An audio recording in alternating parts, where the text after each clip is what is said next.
ba tayo ay napagpala sa salita ho ng ating Panginoon na siyang narinig ho natin sa ating gawain. Amen po?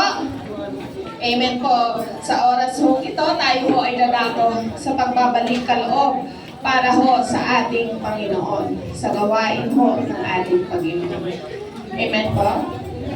So sa oras hong ito, nais ko hong ibahagi ang salita ho ng ating Panginoon nang sabi ho niya sa Matthew 6:33 na alam ko na rin ho, na alam ng nakakarami ang salita hong ito ng ating Panginoon.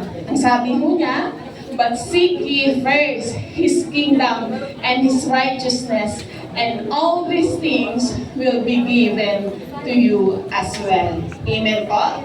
So, sabi rin ho ng ating Panginoon sa kanyang salita ho yan, na huwag ho tayong mag-alala dahil nandyan ho ang ating Panginoon na siyang provider ho ng bawat pangangailangan natin ho. So, sabi nga ho, bakit nga ho ba tayo nagbibigay? Bakit ho ba tayo nagbabalik kaloob? Bakit ho kailangan ho na sa bawat pagpapala na meron ho tayo ho ay dapat magbalik para ho sa ating Panginoon. Ang sabi nga ho, gaya nga din ho ng nabasa ho natin, seek first His kingdom and His righteousness. Amen po? So, kumbaga, inuuna ho natin ang ating Panginoon. Siya ho yung highest priority above else po. Sa bawat nararanasan ho natin na pagpapala ho ng ating Panginoon, sa bawat provision niya ho, sa bawat buhay ho natin, bago ho mawala ito sa atin, is ibinibigay natin, binabalik ho natin sa pamamagitan ho ng generosity. Sa oras ho ito, tayo ho ay magbabalik kaloob ng bawat pagpapala ho na pinaranas ho sa atin ng ating Panginoon sa pamamagitan ho ng financial aspect ng ating mga buhay. Amen po? So, dito ho, ipinapakita ho ng ating Panginoon sa kanyang salita that we need to be ang Panginoon ho ang ating priority. Putting God first in everything na meron ho tayo. Inuuna ho natin siya. Ano nga ho ba yung righteousness ng ating Panginoon? Ano nga ho yung kalooban ho ng ating Panginoon? Di po ba ang nais ho ng ating Panginoon is patuloy na magamit ho ang bawat buhay ho natin na pagpapala din ho ng iba, gaya din ho ng ginawa din ho niya dito sa mundong ibabaw. At the same time, na ipapakita ho natin ang priority ho natin sa ating Panginoon, dito nga ho sa ating pagbibigay, dahil ho sa pagbibigay natin, it is our act of worship ho sa ating Panginoon. Ipinapakita ho natin yung pagmamahal, pagsuporta ho natin sa mission ho ng ating Panginoon. At the same time, dito din ho sa salita ho ng ating Panginoon, sinasabi din ho that we need to trust Him for the provision ho ng ating bawat pangangailangan. At ang sabi din ho niya, and all these things will be given to you as well. Amen po? Kapag ho inuna ho natin ang ating Panginoon sa lahat ng bagay ng ating buhay, hindi ho tayo nagiging greed sa mga bagay-bagay na pinaparanas ho ng ating Panginoon na pagpapala.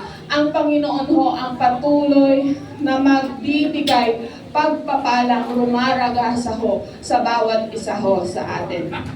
So sabi nga sa verses 25 until sa 34, na yung kabuuan ho doon is, do not worry about anything. Ang nire-remind ho sa atin ng ating Panginoon, we need to seek first His kingdom and His righteousness.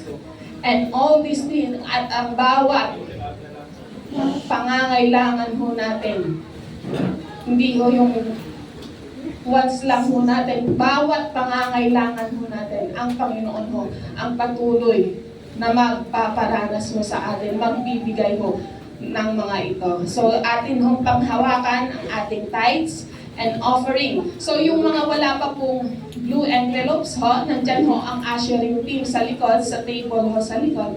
Maaari ho natin i-approach sila at humingi ho tayo ng blue envelopes para ho maging kabahagi ho tayo sa misyon ng ating Panginoon dito sa Jayayo Navarro at the same time dito ho sa buong mundo. So let us pray. Yes, Lord, Ama naming Diyos, kapila sa lahat, O Lord God. Kami po'y nagpupuri, nagpapasalamat, O Lord God, sa provision na pinagkaloob mo sa bawat buhay mo namin, Father God.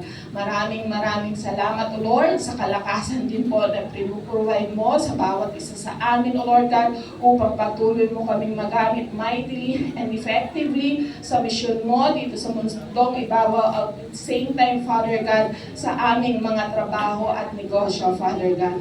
Patuloy na ang bawat isa, O Lord God, na magkakaloob, Father God, patuloy mo pagpalain ang kanilang mga buhay, O Lord God, ang bawat gawa ng kanilang mga kamay, O Lord God, ay patuloy na pagpapala sa iyo, Father God, sa iyong gawain. Yes, Father God, maging ang bawat employer ho nila, O Lord God, mga negosyo ho nila, O Lord God, patuloy, O Lord God, na iparanas mo rin mo ang masaganang pagpapala ho sa bawat isa ho sa kanila, Father God. Yes, Father God, sa mga susunod pang mga araw, Lord God, muli ng aming pagtatrabaho. Yes, Father God, patuloy na sa iyo po namin pinagkakatiwala ang lahat-lahat, O Lord God, ng bawat gawin namin, Father God. Maging, O Lord God, sa iyong anak, O Lord God, na siyang hahawak, O Lord God, ng mga kaloob na ito, Father God.